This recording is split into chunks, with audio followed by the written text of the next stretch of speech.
So this is the brand new Gigabyte Aero 16, and I don't know if you guys remember, last year's model was 15 inches. They redesigned it this year and used a similar size chassis, but added a bigger screen.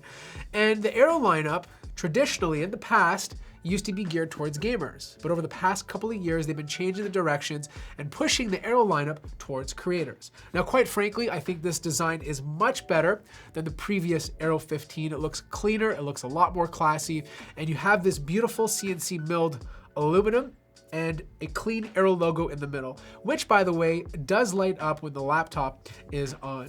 Now, you do have a top lip, which houses the camera, but it also acts as a convenient way to open up your laptop with one hand. It just makes your finger getting under there a lot easier.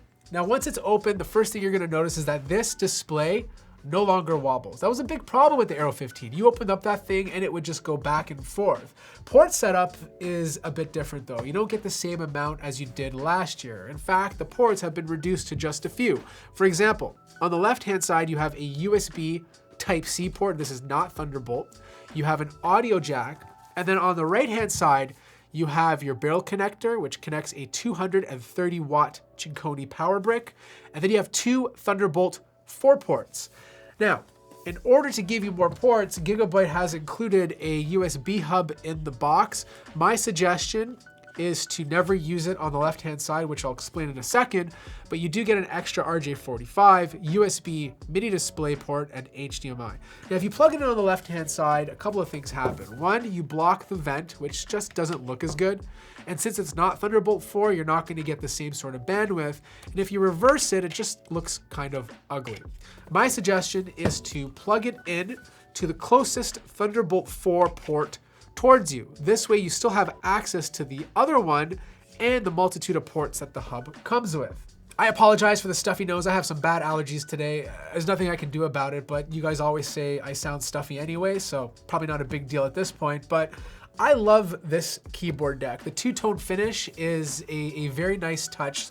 And look, like typing on this, very tactile, has a nice firm click, a little spaced out. I would have loved slightly bigger keycaps. You don't get a numeric keypad anymore, which I know some of you won't like, but if you get the 17-inch model, which I feel is where a numeric keypad belongs, you can get that back. There's no RGB, which is absolutely fine to me. I mean, this is a creator laptop, but you do have white backlighting, and this white backlighting is very bright, especially because they're using black keys. Now, the power button is at the top, which is not connected to any key, which is always a good thing. You have full-size Aero keys, and you have a massive touchpad. This is 25% bigger than the previous year, and it works wonderfully. Now, there's no fingerprint scanner to log you in, but you do have Windows Hello using the IR sensor that's embedded at the top. Now, you do have a webcam. It's no longer at the bottom, which was a huge problem with the previous Aero, but it's just a 720p webcam, so it's not the best webcam to use. Now, the star of the show is this display. It is absolutely gorgeous. Like, look how thin and nice these bezels look. It's OLED, okay? This is a Samsung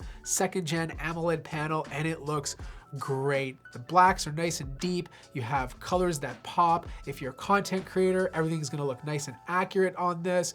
The only downfall is it's 60 hertz. So if you're a creator and you're not gaming, not a big deal, but if you're a creator slash gamer, you're probably better off buying their mini LED version, which does have 165 hertz refresh rate, but this has a good response time of 1 millisecond. The only thing I will say though, it still has a little bit of PWM flicker. It's much better than the previous panel, but you don't really notice until you get below 30% brightness. I should also mention that this 16-inch display is 16:10, so you get about 10 to 11% more vertical space. It just makes the screen feel bigger than it is.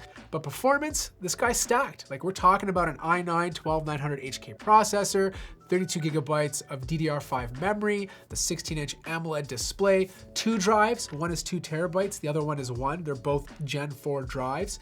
And look, performance is great. When it comes to CPU multi-core speeds, this is the second fastest laptop I've tested. The first one is the MSI GE76 Raider, which it should be. It's a thicker, heavier, bigger laptop with more power.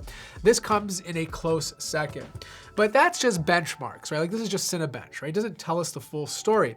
If you're a content creator and you're buying this for Adobe Premiere Pro, it performs very well. Like, you're getting the second best speeds in the PC world that I've tested on a laptop, which is great. It doesn't beat out the MacBook Pro, M1 Pro, or M1 Max, but it comes second for PC laptops.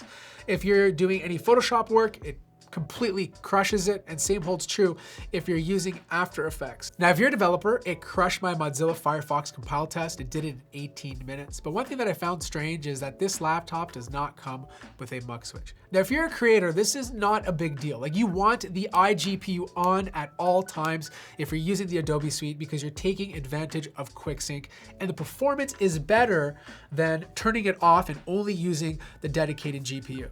But if you're a gamer, or if you want to switch to gaming, it kind of sucks, right? Like, you are going to take a slight FPS hit if you can't only use the dedicated GPU. And using the Razer Blade 17, you can see what I mean. That did rhyme though. Also, the fan noise is very loud with this laptop. It doesn't matter if you have it on turbo mode or creator mode. The only time that I could get the fan noise to go quite low was on their power efficiency mode. But the problem is there's a big whine, like there's a coil whine there, and it can get very annoying. And I also found the fans turning on consistently even when it was idle. So there needs to be some tuning via software to make these fans work a little better. In terms of heat management, it does a fantastic job. Like, the only time I see it go up to 90 degrees is when it's boosting for a bit, but then it drops down in turbo mode and kind of reduces the clock speeds in order to maintain a 70 to 80 degrees Celsius point. Now, if you're using gaming mode, what happens is you get more power being pushed to the GPU, but the CPU kind of averaging around 60 to 65 watts. The opposite happens if you leave it on creator mode. If you throw it on creator mode, it goes way past 60 to 70 watts. You get more CPU speed at the expense of less GPU speed, which is what you'd want when you're using the Adobe Suite. Another thing I mentioned in my unboxing is the bottom plate. It is aluminum, but if you look at the right and left-hand side, they have these cutouts here, and they retrofitted it with plastic. So if you run your finger down the side, you'll feel metal, and then you'll touch this, and it feels like plastic. The problem is you don't get the exact same paint job, so the color scheme looks a bit different. My gut feeling is that Gigabyte chose a chassis that had cutouts for bottom firing speakers, but since they went with upward firing, they had to retrofit those spots with plastic. Now, internally, the rest looks great. Like, you have lots of copper, big fans to keep the CPU and GPU cool, which it does.